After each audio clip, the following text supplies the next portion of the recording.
오늘 사무엘하 5장 1절에서 10절 말씀을 가지고 만군의 하나님 여호와께서 함께 계시니 라는 제목으로 함께 말씀을 나누어 보려고 합니다. 여러분들에게 있어서 20년이라는 시간은 긴 시간입니까? 20년. 지나온 시간을 생각하면 20년이라는 시간이 참 짧았던 것 같고 앞으로 살아갈 시간을 생각하니까 20년이라는 시간이 정말로 긴 시간 같고 그렇지 않나요? 저는 좀 그렇더라고요. 20년을 생각해 보니까. 그런데 그 20년이라는 시간을 자격은 되는데 제대로 인정받지 못하면서 지냈어요. 그리고 그 20여 년 중에 절반 정도는 한 곳에 정착하지 못하고 도망 다니는 삶을 살았다라고 한다면 그 사람에게 있어서 그 20년이라는 시간은 정말로 긴 시간, 힘든 시간, 다시는 겪고 싶지 않을 시간이 되지 않을까 합니다. 사무엘상 16장 말씀을 보면 하나님께서 사무엘을 통해서 다윗에게 기름을 부어서 이스라엘의 왕으로 세우십니다. 그렇지만 그 이후로 한 10여 년 정도 다윗이 골리앗을 쳐 죽이고 나서부터 또 백성들이 다윗을 칭찬하며 높이기 시작하면서부터 다윗은 사울 눈밖에 나게 되죠. 그래서 쫓겨다니고 사울을 피해서 숨어 지내는 삶, 그런 생활을 한 10여 년 했던 것입니다. 그리고 그러는 중에 다윗을 쫓아다니던 사울이 블레셋과의 전쟁에서 죽게 되는 것이죠. 그런데 그렇다고 해서 모든 게 마무리되지 않았습니다. 사울이 죽고 난 다음에도 한 7, 8년 동안은 하나님께서는 다윗을 온 이스라엘의 왕으로 세우신 것이 맞지만 유다 지파만 그것을 인정하는, 그래서 한 7, 8년 동안은 다윗이 유다 지파의 왕으로서만 지냈던 것입니다. 나머지 지파들은 다윗이 아니라 사울의 아들 이스보셋을 왕으로 세우고 실제적으로는 사울의 군 사령관이었던 아브넬을 따르는 지파들이 되었던 것이죠. 그래서 다윗 집안과 사울 집안의 싸움, 정말로 죽고 죽이는 이 지루한 전쟁이 사울이 죽고 난 이후에도 계속 되었었는데 이스보셋과 아브넬 한편이었죠. 이 이스보셋과 아브넬의 관계가 틀어지면서 그 싸움의 승기가 다윗 쪽으로 급격하게 기울게 된 것이고 아브넬이 죽으면서는 싸움뿐만 아니라 두 집안의 갈등까지도 완전히 막을 내리게 되었던 것입니다. 그리고 오늘 말씀이에요. 다윗이 유다 지파뿐만 아니라 온 이스라엘 백성들로부터 인정받게 되고 또 기름 부음을 받아서 처음 사무엘상 16장에서 하나님께서 사무엘을 통해서 기름 부으시면서 작정하셨던 대로 다윗이 드디어 온 이스라엘 지파의 왕으로 세워지게 되는 이야기. 그리고 그렇게 왕으로 세워지고 난 다윗이 가장 먼저 했던 예루살렘 정복에 대한 이야기가 오늘 말씀입니다.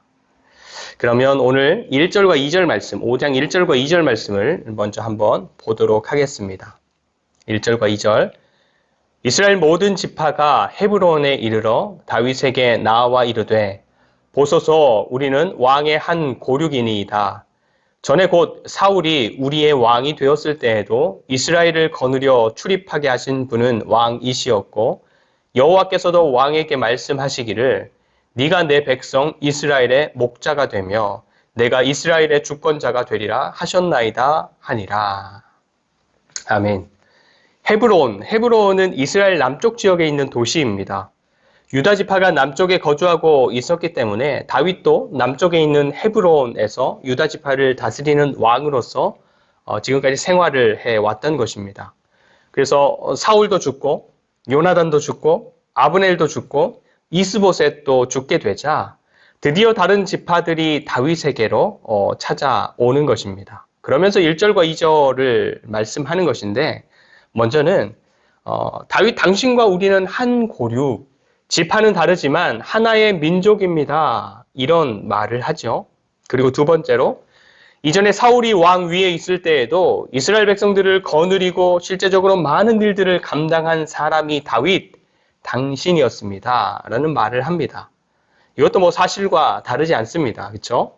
그리고 마지막으로 하나님께서 선지자들을 통해서 다윗 당신을 이스라엘 백성들의 목자로 또 이스라엘 백성들의 주권자로 삼으셨다라는 것을 우리 모두 알고 있고 우리 모두 인정합니다라는 말을 하고 있는 것입니다. 다윗에게로 나왔던 각 지파의 장로들이 정말로 다윗을 향한 충성스러운 마음을 가지고 이렇게 나온 것인지 아니면 자기들에게는 더 이상 다른 특별한 대안이 없었기 때문에 그렇게 했던 것인지는 모르지만 다윗이 온 이스라엘 백성들, 특별히 그동안 사울의 통치 아래서 다윗을 잡으려고 했고 다윗을 보면 신고하고 대적했던 자신들, 그리고 이스보셋과 아브넬의 통치 아래에서 유다 지파의 왕으로 있었던 다윗을 대적하며 싸워왔던 자신들을 다윗이 내치지 않고 받아들여서 그들까지도 통치하는 왕이 되어야 하는 정당하고 합법적인 이유들을 그들이 가지고 나왔던 것입니다.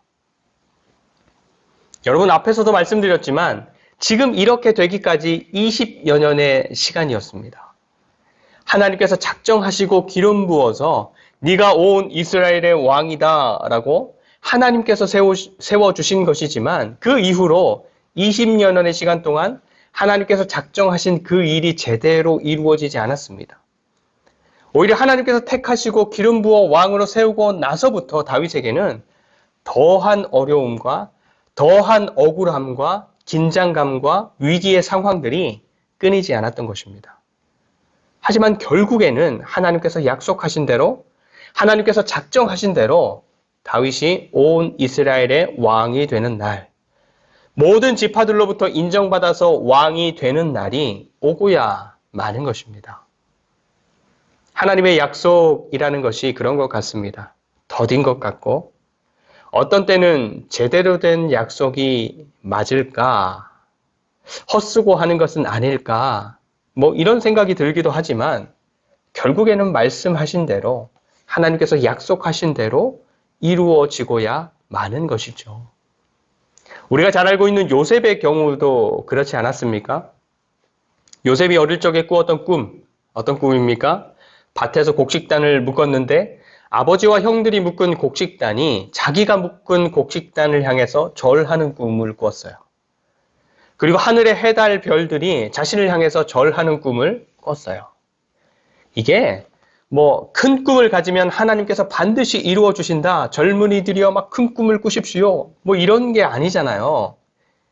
이건 하나님께서 요셉의 삶을 어떻게 사용하실지에 대한 작정, 하나님의 계획, 하나님의 약속, 이것을 꿈으로 보여주신 것입니다. 그래서 나중에 형제들이 요셉을 향해서 절하는 상황이 이루어지기까지 하나님께서 그 꿈으로 보여주셨던 약속이 이루어지기까지 요셉이 얼마나 어마어마한 배신과 절망과 억울함과 고통을 겪었습니까? 그렇죠? 하지만 중요한 것은 하나님께서 작정하시고 약속하셨던 그대로 이루셨다라는 것입니다. 여러분, 우리 그리스도인들의 삶도 다르지 않는 것 같습니다. 하나님께서 그리스도 예수 안에서 우리에게 하신 약속들은 지금 우리가 삶의 현장에서 누리고 경험하는 것들도 있지만 아직 누리지 못하는 것들도 많고 또 완전하지 않는 것들도 참으로 많습니다. 오히려 다윗이 왕으로 기름 부음을 받고 나서부터 어려움을 겪었던 것처럼 또 요셉이 꿈을 통해서 하나님의 계획을 알게 되면서부터 지독한 배신과 어려움을 당했던 것처럼 우리가 예수 그리스도를 믿어서 하나님의 백성으로서의 삶을 시작하면서부터 자기 마음대로 편하게 살아가는 믿지 않는 사람들보다 더 어렵기도 하고 더 억울하기도 하고 더 쉽지 않은 삶을 살아갈 때도 참으로 많은 것입니다. 하지만 분명하고 또 중요한 것은 지금 우리가 살고 있는 이 세상이 지금처럼 계속되는 것이 아니라 하나님께서 작정하신 대로 이 세상의 마지막이 반드시 올 것이고 또 그와 동시에 완벽한 하나님 나라가 완성된다라는 것입니다. 그리고 더불어서 예수님을 믿어서 그리스도인이 된 우리가 그리스도인의 삶의 방식대로 말씀대로 살아가는 것이 이 세상에서는 힘들고 어렵고 억울하고 쉽지 않지만 이 세상의 마지막과 동시에 완성되는 하나님 나라에서는 오히려 더 자연스럽고 더 풍성함을 누리고 더 즐거움을 누리는 삶의 방식이 될 것이라는 사실입니다. 그러면 다윗에게 있어서 왕으로 선택받고 나서부터의 20여 년의 시간들, 그리고 요셉에게 있어서 꿈을 통해서 약속을 받고 나서부터 총리가 되기 전까지의 억울하고 고통스러웠던 시간들, 또 우리가 예수님을 믿고 하나님 나라를 약속받은 그리스도인이 되면서부터 겪는 지금 이 세상에서의 문제와 아픔과 수많은 어려움의 시간들은 왜 필요한 것일까요? 그들에게는 왜 필요했던 것일까요? 다윗에게 있어서 20년의 시간은 정말로 고되고 힘든 시간들이었지만 그 시간들을 하나님과 함께 지나면서 다윗이 정말로 하나님께서 원하시는 왕 위에 어울리는 왕, 정말로 하나님의 백성들의 마음을 헤아리는 목자로, 정말로 백성들의 삶을 책임지는 주권자로 다듬어지고 자라갈 수 있었습니다. 요셉의 경우도 마찬가지입니다. 하나님은 요셉을 이미 선택하셨어요. 그렇죠? 그래서 내가 너를 선택했고 이런 삶을 위해서 너를 사용할 거다라는 것을 꿈을 통해서 약속하셨잖아요.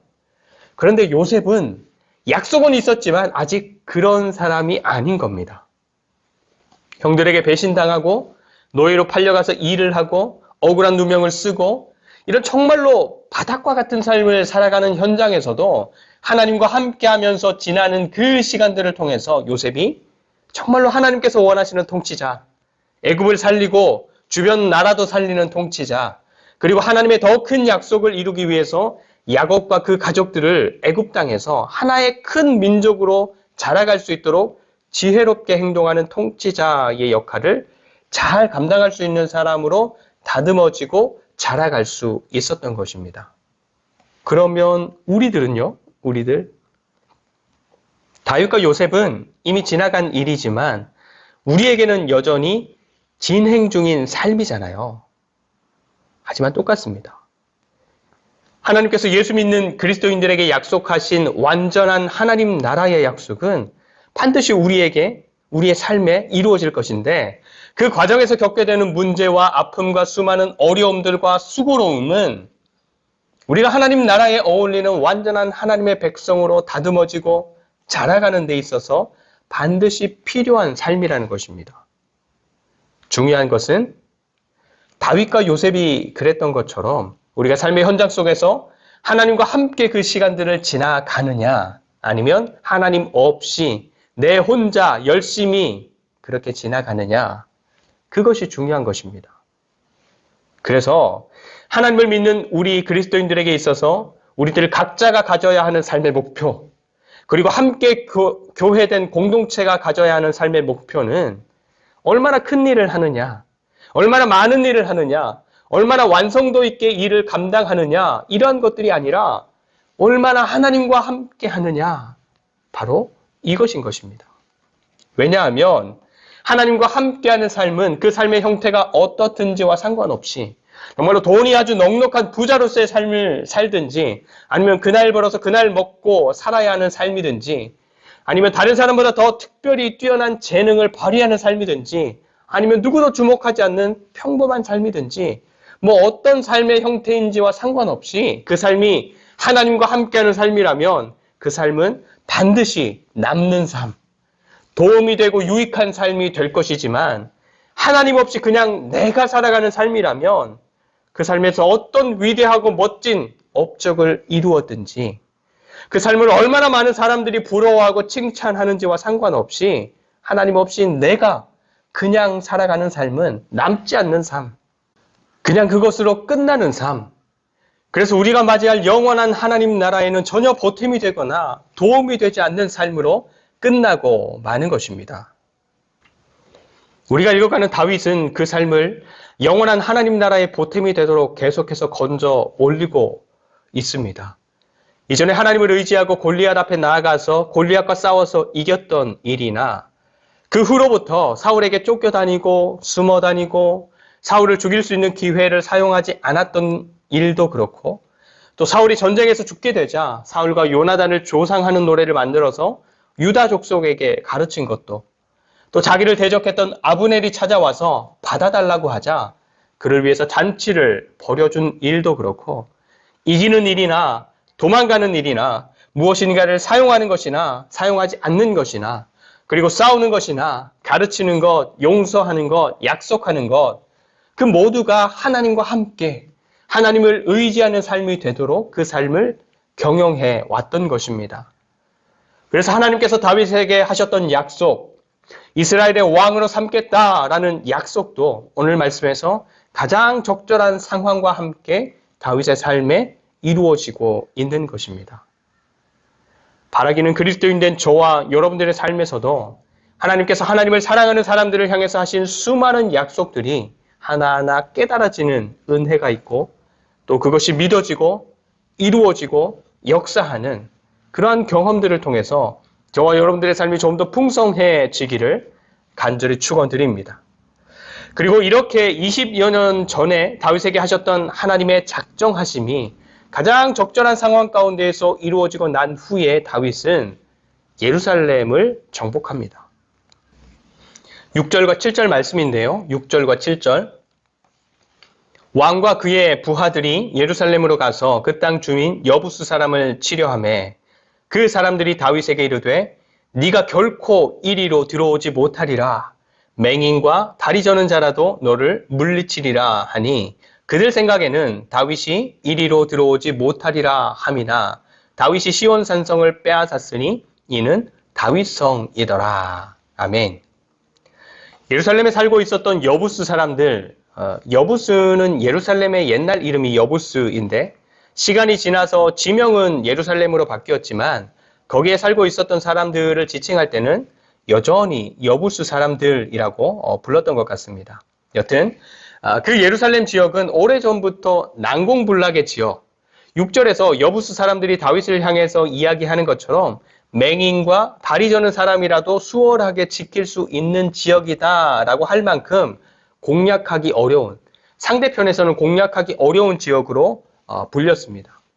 그래서 여호수아 때로부터 지금 다윗이 왕이 된 이때까지 이스라엘 백성들이 정복하지 못한 채 남아 있었던 땅, 그래서 이스라엘 땅이지만 여전히 여부스 사람들이 차지해서 살고 있었던 지역이 바로 이 예루살렘 지역이었습니다. 그래서 반대로 말하면 누구든지 이곳을 정복하기만 하면 다른 어떤 지역보다 방어에 있어서는 유리한 그런 곳이 바로 이 예루살렘 지역이었던 것이죠.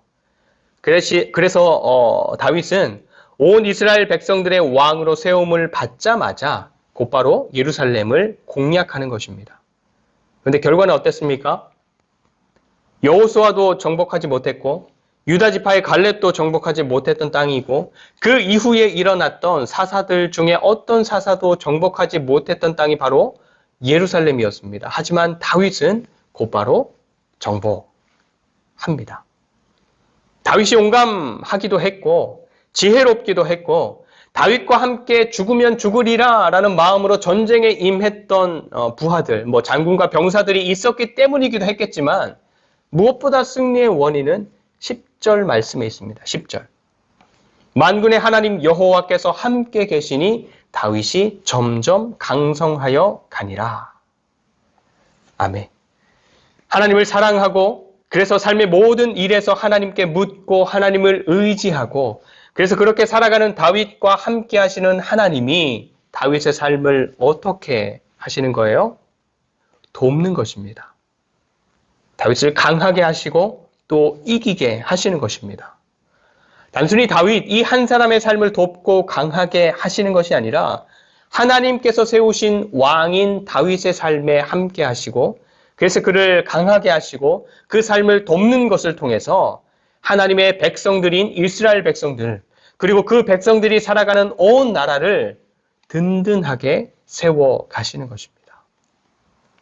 이렇게 보면 교회의 리더 그리고 각 가정에서의 가장들이 하나님을 향해서 어떤 마음을 품고 있고 또 하나님 앞에서 어떠한 삶을 살아가려고 하고 또 살아가는지가 너무너무 중요한 것 같습니다.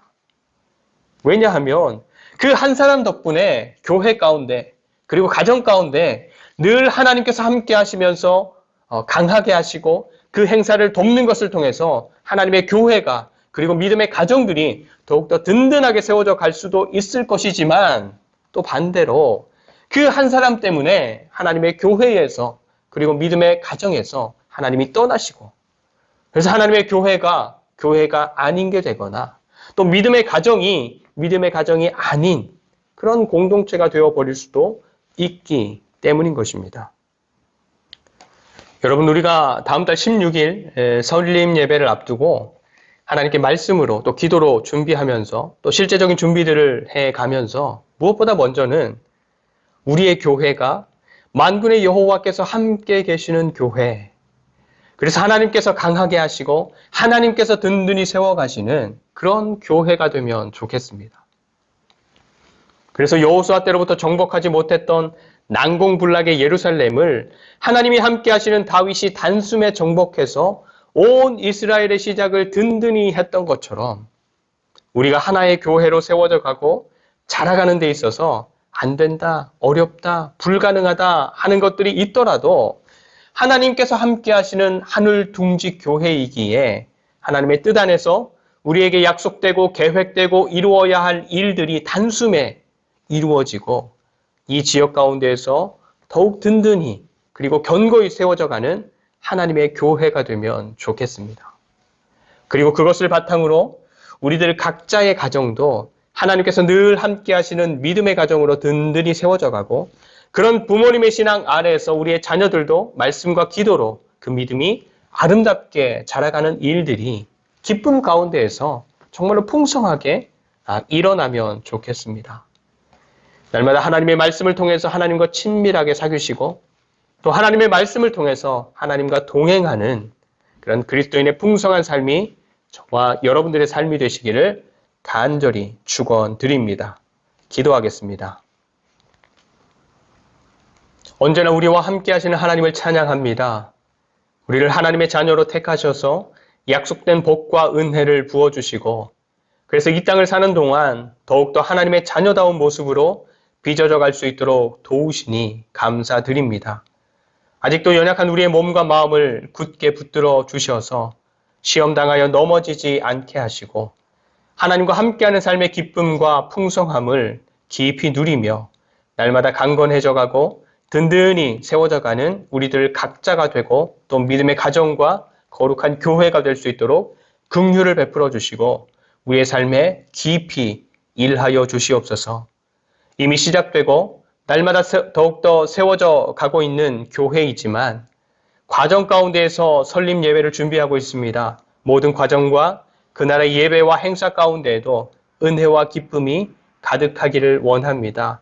순조롭게 하시고 평안하게 하시고 주님 주시는 감격과 기쁨도 넘쳐나게 하여 주시옵소서. 감사드리며 교회를 더 교회되게 세우시는 예수 그리스도의 이름으로 간절히 축복하며 기도드립니다. 아멘.